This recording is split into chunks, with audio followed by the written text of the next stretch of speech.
तुम्ही पाहत आहात MCN न्यूज मराठी।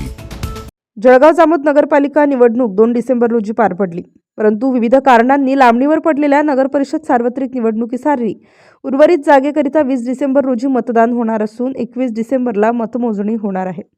यामध्ये जळगाव जामोद शहरातील 3 प्रभागांसाठी मतदान होणार असून निवडणूक प्रचाराची रणधुमाळी सुरू झाली आहे। जळगाव जामोद पालिकेतील प्रभाग क्रमांक 4 मध्ये भाजप, समाजवादी पार्टी, शिवसेना शिंदे गटांनी इतर एक अपक्ष उमेदवार असले तरीही भाजपाचे माजी शहर उपाध्यक्ष अजय वंडाळे आणि समाजवादी पार्टीचे जिल्हाध्यक्ष सय्यद नफीस यांच्यात सरळ लढत होत आहे। शिवसेना शिंदे गटाचे अरुण पांडुरंग काळे आणि अपक्ष उमेदवार रामदास रामकृष्ण इंगळे या दोघांनी मिळून फक्त 50 ते 60 एवढेच मतदान होणार असल्याचे संकेत असल्याने खरी काट्याची लढत भाजप आणि समाजवादी पार्टीमध्ये रंगणार असल्याचे चित्र दिसून येत आहे।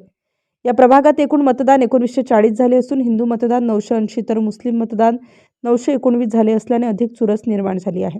कोण कोणाचे मतदान किती फोडण्यात यशस्वी होतो यावरच उमेदवाराचा विजय निश्चित आहे। भाजप आणि समाजवादी पार्टी उमेदवार दोघांनाही विजयाचा विश्वास असला तरी मतदारांनी कोणाला कौल दिला हे 21 डिसेंबर रोजी जाहीर होणाऱ्या निवडणूक निकालानंतर स्पष्ट होणार असल्याने सर्वांचीच उत्कंठा शिगेला पोहोचली आहे।